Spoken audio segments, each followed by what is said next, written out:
Hello, I'm Maria from the Richardson Simple Living. I thought today we'll go and do a winter tour of the garden, a little homestead, and see how it's coming on and show you what we hope to do. Dean's working out there at the moment. He's found some more wood and he's making as many boxes as he can, but you'll see in a minute. I'll take you along and show you.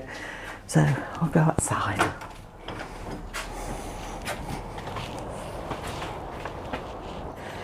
Right, so there I have the apricot tree. It's got lots of buds coming on it. Well, a tree, I don't know if it's warranted calling a tree, just a little bush. But yeah, mint's got to be chopped down. I will show you. Anyway, it looks so green, it's all got to be jet washed. Don't normally do that till spring. But there's the strawberries. Let's spin them around. That's the vertical planter I got. I'm just using 2 levels of it at the moment. I've put my 4 new strawberry plants I had last year in there.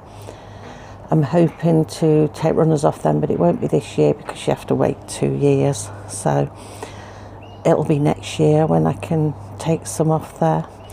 But in the meantime, when growing season comes around, I'm going to put some lettuces in and put the others, there's 6 high, I'll put the others on top and just put lettuces and different variety of lettuce leaves in there. So yeah, that's what I had for Christmas. A vertical planter. Look at pheasant. So nothing much out here. These are the old strawberries. We'll keep them for the time being for a couple more years as long as they produce. But they were a bit sour, so we wanted some sweet ones. Now here we planted, I don't know if I can get along here really. You see everywhere's so wet, I haven't got my wellies on. That is a little strawberry bush that was in a pot, and these 2 here are the blackberries that were in 2 separate pots. Last year I transplanted that one there and it started to spread, so we put them in here hoping they'll spread a lot more. Further on up we had 3 rhubarb plants, but there's no signs of them growing yet. No signs of them. So I don't know whether they will grow or won't grow. It's a very bright January day. So we'll go further on up. Swing you around again so we can show you what's going on. I'm not going to get very good light with any of this, but this area, if I can get in a position where I can show you, I can't really see. We'll have to go this way, I think. Oh, that's better. As you know, we grew some cherry tomatoes in these pots last year, and a clematis grows in the middle. We cut that back, I don't know. That should grow again in spring. You see it cut back, we need to pull some weeds out. All of it once thrown out, that soil. They put the trampoline there, but that can go back over on the lawn and the play area. I was wondering what to do actually with this patio bit. I was wondering whether to get some big like pots. They're like buckets, they are flopsy type things. I don't know if you know what I mean. I had buckets, I haven't got any to show you at the moment. But I thought if I could fill all this area, maybe I could grow potatoes in them along here. I did grow them under the lip of the house last year, but it didn't get a lot of water and they kept coming away because they were going toward the light. So I thought if they were on here, they might grow better. I'm also wondering what to do about pumpkins. I don't know what to do with them this year. Now, if you can hear the saw, that's Dean, he's found some more wood. We've started making some raised beds with what wood we've got, just salvaging planks of wood and knocking bits together. You can see there's like use scaffolding boards and then the ends They come from like the slats on an old bed. Just cut them down, just join them together, but they do the job. He's put cardboard in them, and then he's going to get some compost and fill it with compost. We've got three tubs, 2.5 tubs full of our own compost at the moment, which I don't know if will be enough for them because there's quite some big areas. I'll probably grow green beans again down here. And I don't know in the others. I'm not going to grow, because last year we did big long rows. I'm not going to grow big long rows of things. I just want to grow on a smaller scale. So, yes, I want to grow everything on a smaller scale this year, so that we can sort of grow seasonally as well. As things come out, we can put more in and do it that way around. And like with peas, last year I sort of did a load in one go and just did a few afterwards, but I discovered if I planted them directly into the ground, they grew better.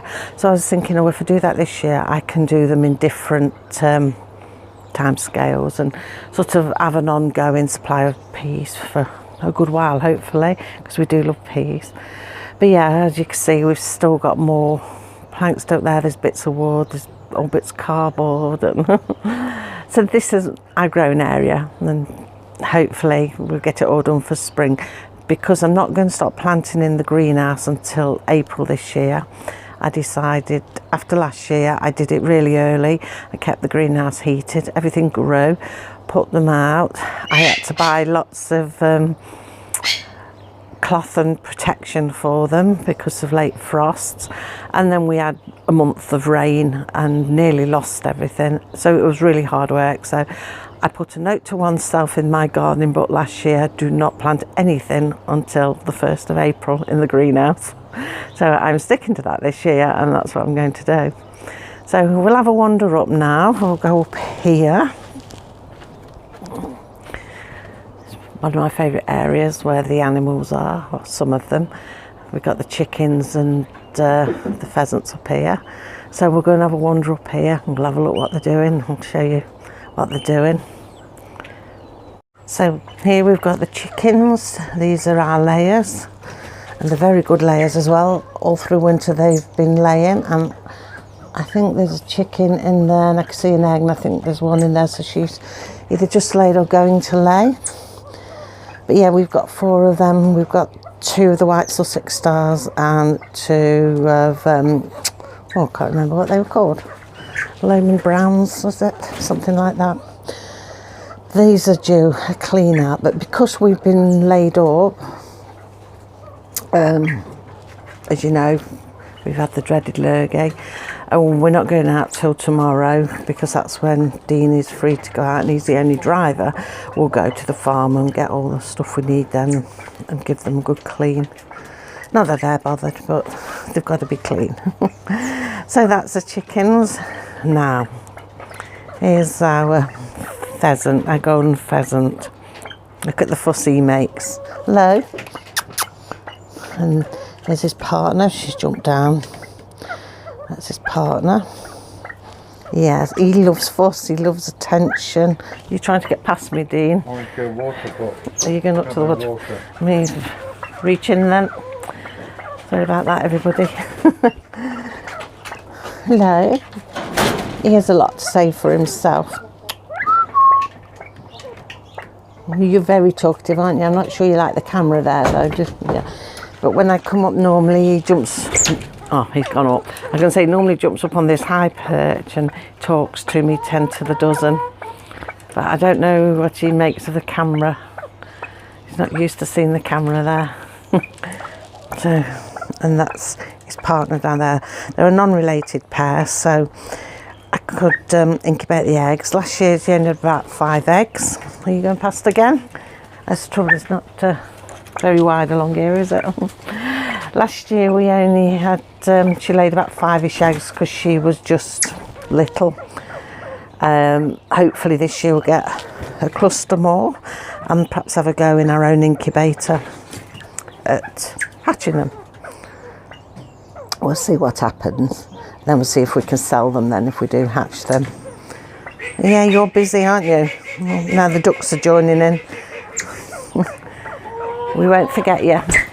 Up at the end, we've got two Buff Orpingtons. Now these haven't laid for a while because these are pure breed birds.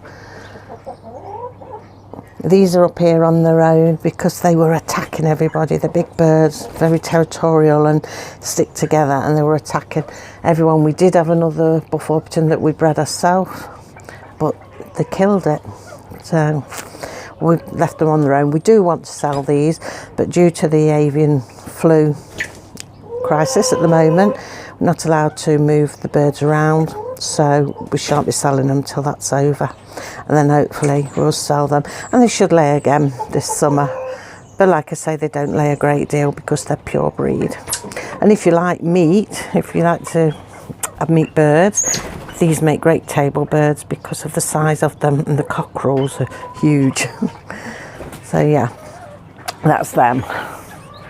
Now I'm not going to go on to the garden area because I put my shoes on rather than me Wellingtons. But as you can see, down there we've got the 4 boxes, the feather beds. Don't know if they're a bit high really, but I don't suppose it matters. They've just got to be sort of bedded in a bit better, a bit more level. They've just been made and left for now. We've got quite a big area left to make more, so we'll have a few more yet. Along this side though, opposite the birds and the garden, we have got the raspberry canes, which have been cut back. I think we can see them that way, more this way I think we see them. So they've been cut back, so we've got raspberries.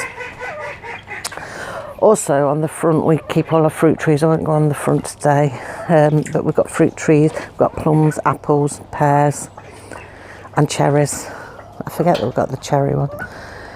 It's because nobody eats cherries, and I got given the cherry tree, and so nobody eats them, so I just give the cherries away. But these look like they're coming on nicely. Got buds on them again. So hopefully we'll have lots of raspberries. We got quite an abundance last year. You can see closer here the boxes that we've done. So I'm quite excited to plant in them really, to see what we can get in them, and then fill all this area as well. And I think Dean's on about moving compost bins. He's got 2 along the back fence up there, and he's on about moving them on the inside here. So if I go back up, it'll be easy to show you. So excuse me, I get caught up on everything. I need a wire-free microphone. And we've got the big one there, and the water but's next to it, and on the end too there he's talking about putting the other compost bins there, because with the animals being down this side, it's easier just to wheel all their rubbish up and put it straight into the compost bins there. Now in the compost bins we never put vegetables or nothing like that, nor grass or anything like that. We get special bin collections for them. So all we put into the compost bins is the animal manure. So like down here in the chicken pen, which he's going to be cleaning out, I don't know if you can see, all of that on the ground, and all that's in the beds, I don't know if you can see very well, but everything there will be, trying to adjust you, everything there just gets dug out and thrown straight into the compost bins, and the same with the ducks, which we're going to have a look at in a minute. So yeah, everything gets thrown. We don't put nothing else in there. I don't like to put vegetables in because I worry they're going to start sprouting in there, and I don't want that when you're using it on your gardens. This is something I have to keep remembering Dean, because if he empties plant pots, sometimes he won't think and he'll throw it onto your garden area, and I'm saying, oh no, that'll reseed. So I try to remind him not to do that. I mean, we do have bins that go with the refuse collectors that do especially take them. So yeah, I have to keep reminding him. But yeah, all of this goes, and it soon fills up. I mean, in summer it's nice because it rots down, and normally it takes about a year. You fill them all up one year, and the next year you've got some lovely compost by spring that you can just put into your garden beds, pots, whatever you want to use them for. But I don't think I'll have enough this year to fill all of these beds because we're starting them from scratch. I'll probably have to buy quite a lot of compost bags. But we'll do what we can do with what we've got, and at least the bins will be empty, ready to start filling again this year with the animal stuff. He's very noisy, isn't he? Coming up spring, he has this really loud noise, his mating calls. Oh dear, he's very noisy. I'm going, do you want my attention? Hey, do you want my attention? I don't think he likes the camera very much. There you are, look. Can see you. He doesn't like the camera, I'm sure he doesn't, because he just tried to jump at me once and peck it. But when I'm here without it, he talks to me. It's like he talks, so I sort of whistle gently back to him, and he talks away to me. I think, I wish I knew what you were saying. Then wait, if we hold the camera away a bit. Hello? What have you got to say? Have you got a story to tell me? Hey? Hello? Handsome boy. Are you a handsome boy? Hey?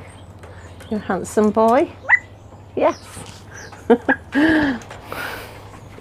So, yeah, this is the animal end. I'd love to have some goats. I'm always moaning now because I moved. I'd love to have a couple of goats, but they're quite noisy and I don't think the neighbours would appreciate it. And plus you've got to find somewhere to keep them, although I've got plenty of little areas here and there, but I don't think it'd be appreciated.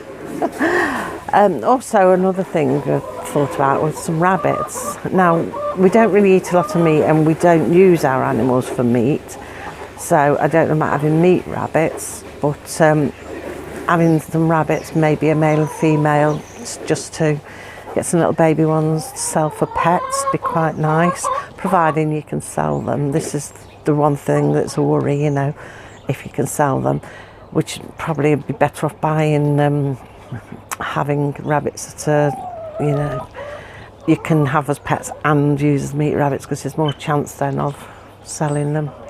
So I don't know, we'll think about that one this year. We have got a pet rabbit at the moment, it belongs to my daughter Lisa, but he's really old, and yesterday she swore blind he was going to die yesterday, because she's had him for, I don't know, 7-8 years, and she had him off somebody else, and he was getting on a bit then, and he's really old now, so we don't know how much longer he'll last.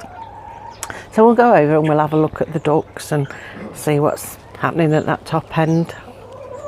Okay, so everywhere's really muddy at the moment. I've got old bathtubs here.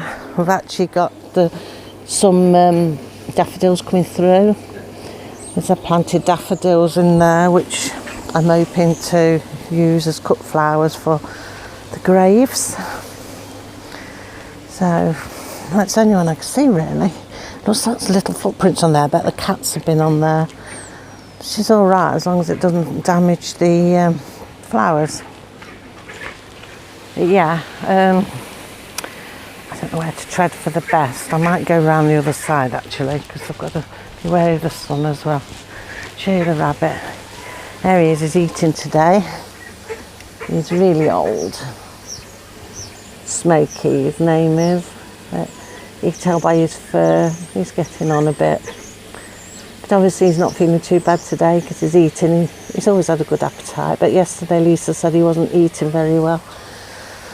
He seems to be eating well today. This little area that we've got for garden here, last year I grew beetroot and lettuces in it. Well, because I'm going to grow lettuces in the upright planter, we're going to put things from the onion family in here. So we're going to put onions in, leeks in, and spring onions. So I'm going to use that area solely for that. Unless I change my mind. I don't think I will. I don't know if I can get down here. These are all mucky. These love the muck. The muckier the better, they love it. You can clean them within 2 seconds, they'll be filthy. But if you're having some fresh water, they do like water. These can be quite noisy and messy. But they're lovely little things. Now we do get eggs off these. We don't use them for meat or anything like that, but we do have the eggs off them because they're quite young girls. I think they're probably to about the 3rd year, maybe. I think this year the 3rd year. So we still get plenty of eggs. And they're bantam ducks, so the eggs are about the same size as what the chicken eggs are. Yeah. Once Dean's finished filling that up, they'll dive straight in there and most of the water will come out again and be all over the floor. But what he does in here, because they're just like waddling in the dirt, don't know where to go really to stop the sunshine so you can see. Stand back a bit. Don't know. What he does, I don't know whether we can get to see, he just digs some of this out and just chucks loads of this biodegradable, it's like a hay straw type thing. We get it from a local farm and he just throws it all down and they tread it all in, and then when it gets too high he can dig it out and just throw it into the compost bin and it makes lovely compost. And I was saying, like, putting the animals muck into the compost bins, we put the rabbit as well in, the rabbit's manure and stuff in there as well, to the compost bins. So next to the ducks we have the greenhouse. Cassie, I'm tripping over your toys. Excuse.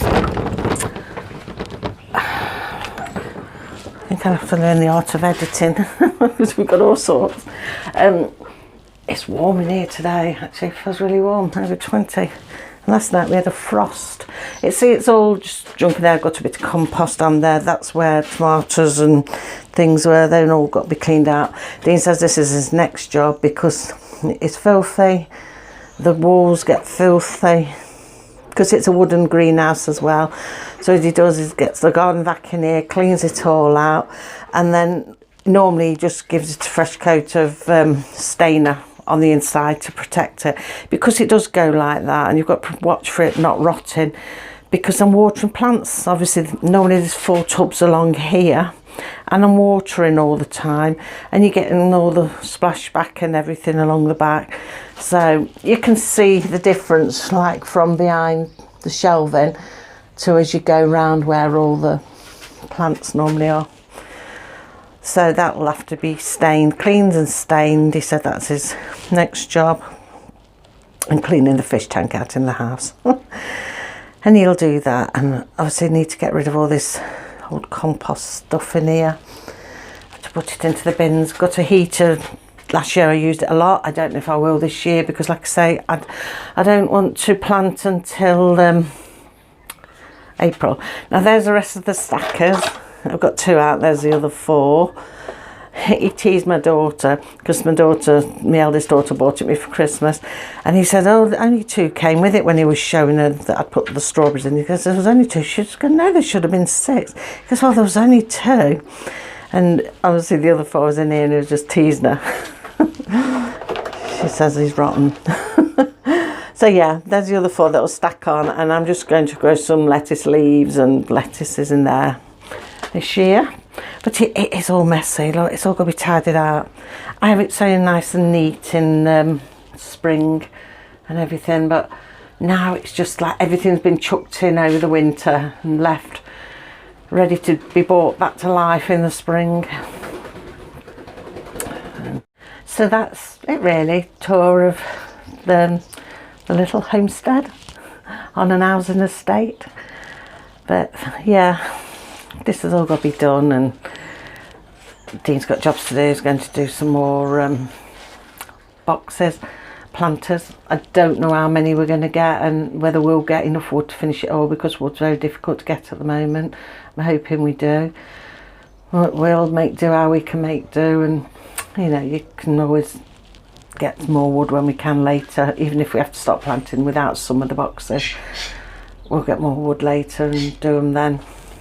So that's that really. Can't think of anything to show you. Like I said, on the front we just got fruit trees growing. We've got an apple and a pear that fruit well anyway, as if you see some of my earlier videos. Dean's watching. So they fruit well, but last year we put some more in. We put another pear, another apple and 2 plums in last year. They normally take about 5 years before they start fruiting, so this, well, they'll have done a full year, so they'll be going into the 2nd year. So it's going to be a few years yet before we get anything. And I was only saying to Dean this morning, I can't wait till we get some plums. I'm going to have a go at making plum wine. I've never tried making wine before. So when them plums grow in a few years from now, I might have a go at making plum wine. I'm also thinking about doing some herbs as well. I'd like to learn a bit more about herbs. I don't cook with very many of them, but not so much for cooking. I'm thinking like I want to learn about the medicinal side of herbs as well. All the good values in them, you know. So I'd like to learn a bit more about that. So whether over this coming year now we'll do that, I'll do that. I don't know. So that's that really. That's how the winter garden looks at the moment. It's just work in progress at the moment, getting ready for the spring. And Cassie's just come in, she's a proper nosy dog. So yeah, I just wanted to give you a winter tour of the little homestead and show you what it looks like in the winter and sort of a brief vision of what I'm hoping it will be like in the summer.